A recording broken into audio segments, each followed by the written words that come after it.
سفارش کے معنی و مفہوم کو سمجھا نہیں ہوتا۔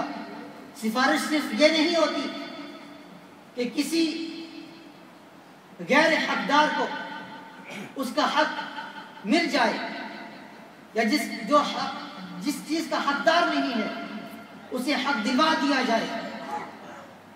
سفارش صرف یہ نہیں ہے، سفارش کی قرآن مجید 2 اقسام بیان فرماتا ہے۔ سورہ نساء کے اندر ارشاد فرمایا کہ جو کسی حقدار کو اس کا حق دلوانے کے لیے جنگ کرتا ہے، لڑتا ہے، قرآن فرماتا ہے میں اسے اجر دوں گا۔ قرآن میں رب نے کیا فرمایا؟ اگر کسی حقدار کے لیے کسی حقدار کو اس کا حق دلوانے کے لیے اگر کوئی بندہ بھاگ دوڑ کرتا ہے، ایسے وکیل بھی آج کل نہیں ملتے، بہت کم ایسا ہوتا ہے کہ جو کسی حقدار کو اس کا حق دلوا دے اور اس کے لیے جدوجہد کرتے رہیں، بڑی بڑی فائلیں اٹھا کر عدالتوں کے چکر لگاتے رہیں۔ ایسا بہت کم ہوتا ہے کہ کسی حقدار کو اس کا حق مل جائے۔ اللہ رب العالمین ہمارے حکمرانوں کو اور ہماری عدالتوں کو ہدایت نصیب کرے۔ ہدایت بھی 2 قسم کی ہے اور شفاعت بھی 2 قسم کی ہے۔ ایک ہوتی ہے اچھی شفاعت، اچھی سفارش، کہ کسی حقدار کو اس کا حق مل جائے، اس کا حق اسے دلوانے کے لیے جنگ لڑی جائے، جدوجہد کی جائے۔ اور ایک ہوتا ہے کہ بندہ اس چیز کا اہل بھی نہیں ہے، اس چیز کا حقدار بھی نہیں ہے، لیکن تیسرا بندہ یہ کوشش کرتا پھرے کہ یار یہ چیز فلاں کو مل جائے، یہ چیز فلاں کو مل جائے، تو یہ ہے شفاعت سیئہ۔ ایک ہوتی ہے شفاعت حسنہ، جسے قرآن نے کہا کہ ہم اسے اجر دیں گے۔ ایک ہوتی ہے سفارش سیئہ، یعنی بری سفارش۔ قرآن کہتا ہے ہم اس کے سر پر گناہوں کا بوجھ لاد دیں گے، گناہوں کا بوجھ ڈال دیں گے، یہ ہے بری سفارش۔ تو کہنا یہ چاہیے کہ ہم سفارش، جو بری سفارش ہے، اس کو معاشرے سے بالکل ختم کرنے کی کوشش کریں گے، تو معنی اور مفہوم ٹھیک بنتا ہے۔ محترم پیارے بھائیو، شفاعت رسول کا معنی کیا ہے؟ کہ رسول اللہ صلی اللہ علیہ وآلہ وسلم کی شفاعت کس کے لیے؟ اپنے امتیوں کے لیے، اپنے غلاموں کے لیے، ان کلمہ پڑھنے والوں کے لیے۔ یہ ہے شفاعت رسول، کہ رسول اللہ صلی اللہ علیہ وآلہ وسلم، یہ حدیث مبارکہ سن لیجئے، حدیث قدسی ہے، میدان محشر برپا ہوگا، نفسا نفسی کا عالم ہوگا، تو اللہ رب العالمین ارشاد فرمائے گا اے میرے حبیب اشفا سل توتا، مجھ سے سوال کرو میں عطا کروں گا، مجھ سے سوال کرو میں عطا کروں گا۔ اشفا تو شفا، اپنے غلاموں کی شفاعت کرو میں قبول کروں گا۔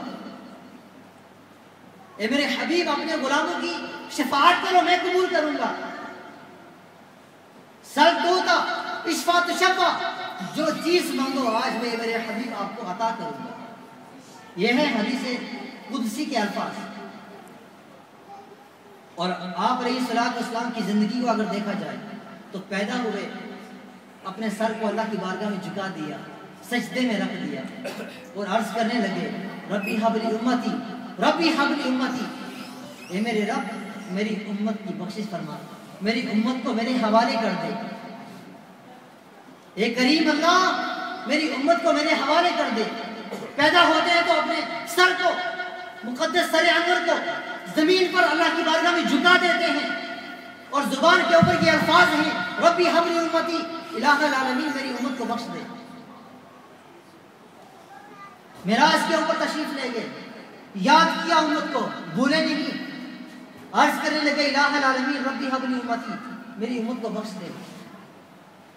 میدان طائف کے اندر جب آپ کا پورا جسم چھلنی ہو گیا، آپ کے مقدس جسم مبارکہ سے خون کے دارے نکلنے لگے، تو وہاں بھی اپنی امت کو یاد کیا اپنی امت کو بھولے نہیں بلکہ اللہ کی بارگاہ میں مناجات کرتے رہے، الہ العالمین یا رب العالمین ربی حب لی امتی، میری امت کو میرے حوالے کر دے، میری امت کو بخش دے۔ اور قرآن کہتا ہے لقد جاءکم رسول من انفسکم عزیز علیہ ما عنتم حریص علیکم بالمؤمنین رؤوف الرحیم، کہ میرا پیارا نبی، شانوں والا نبی تمہارے پاس آ رہا ہے، اور اس کی شانیں یہ ہیں کہ درد تمہیں ہوتا ہے اور تکلیف مدینے والے کو محسوس ہوتی ہے، دل تمہارا دکھتا ہے، ارے چوٹیں تمہیں پڑتی ہیں، لیکن اس کا درد مدینہ والا مدینہ کے اندر محسوس کرتا ہے۔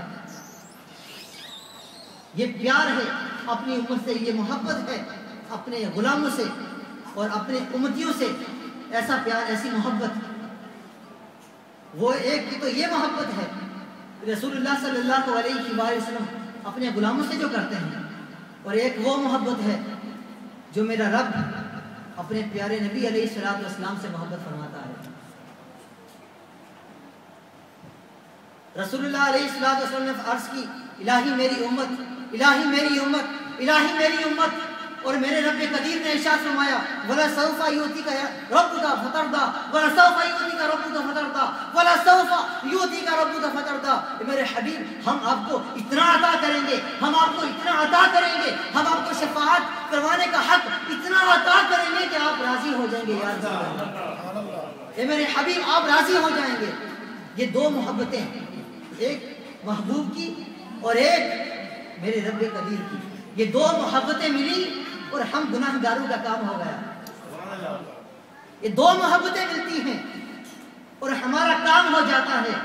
اب اس کا مطلب یہ نہیں کہ ہم نماز بھی نہ پڑھے کام ہو جائے گا، ہم قرآن بھی نہ پڑھے کام ہو جائے گا، ہم اس کو یاد بھی نہ کریں ہمارا کام ہو جائے گا، نہیں، کام جب ہوگا جب ہم اپنے دل کے اندر اللہ کی محبت کو القاء کریں گے، جب ہم اپنے دل کو عشق الہی کی دولت سے مالا مال کر دیں گے، جب ہم اپنے دل کو خشیت الہی سے نماز کے اندر کھڑے ہو رہے ہیں تو ہمارا خیال گاڑیوں کی طرف نہ جائے، نماز کے اندر کھڑے ہیں تو ہمارا خیال اب ہمیں اپنے بچوں کی طرف نہ لے جائے، بلکہ نماز کے اندر جب کھڑے ہوں تو آنکھوں سے آنسو جاری ہو رہے ہوں، آنکھوں سے آنسو جاری ہو رہے ہوں، اور دل کے اندر اللہ کی محبت ہو اور اس کے پیارے حبیب علیہ الصلوۃ والسلام کا بغض نہ ہو، بلکہ آپ کی بھی محبت، آپ کی الفت، آپ کی چاہت دل میں ہو، تو پھر نماز پڑھنے کا بھی مزہ آتا ہے، نماز پڑھنے کا مزہ آتا ہے۔ یہ ہے زندگی۔ تو محترم پیارے بھائیوں، میں عرض کر رہا تھا کہ دو محبتیں ملی اور ہمارا کام ہو گیا۔ قرآن فرماتا ہے یوم لا ينفع مال ولا بنون الا من اتى الله بقلب سلیم، کہ اس دن یعنی قیامت والے دن نہ مال کام آئے گا، یوم لا ينفع مال ولا بنون، بنون جمع ہے، ابن کہتے ہیں بیٹے کو، اور بنون جمع ہے ابن کی، یعنی بیٹو بیٹے۔ یوم لا ينفع، قرآن فرماتا ہے کہ اس دن نہ مال کام آئے گا، نہ بیٹے کام آئیں گے، یعنی نہ اولاد کام آئے گا، الا، حرف استثناء، استثناء کر دیا، جدا، معاملہ ہی جدا ہو گیا، الا من اتى الله بقلب سلیم، مگر جو سلامت دل لے کر آیا اسے مال بھی کام آئے گا، اسے اولاد بھی نفع دے گا۔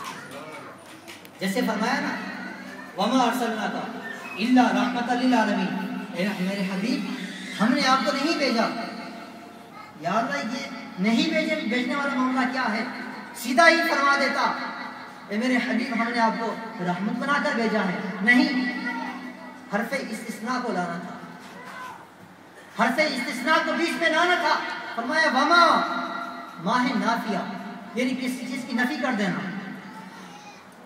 دوسری مثال بھی آئے گی، کسی چیز کی نفی کر دینا، تو یہاں پر نفی ہو رہی ہے، پہلے نفی ہوئی، بعد میں کہا ہاں میں نے بھیجا ہے رحمت بنا کر۔ پہلے کیا نفی ہوئی؟ وما ارسلناک، اے ہمارے حبیب ہم نے آپ کو نہیں بھیجا الا رحمۃ للعالمین، مگر رحمت بنا کر تمام جہانوں کے لیے۔ اور دوسرے مقام پر پہلے پارے میں اور پہلے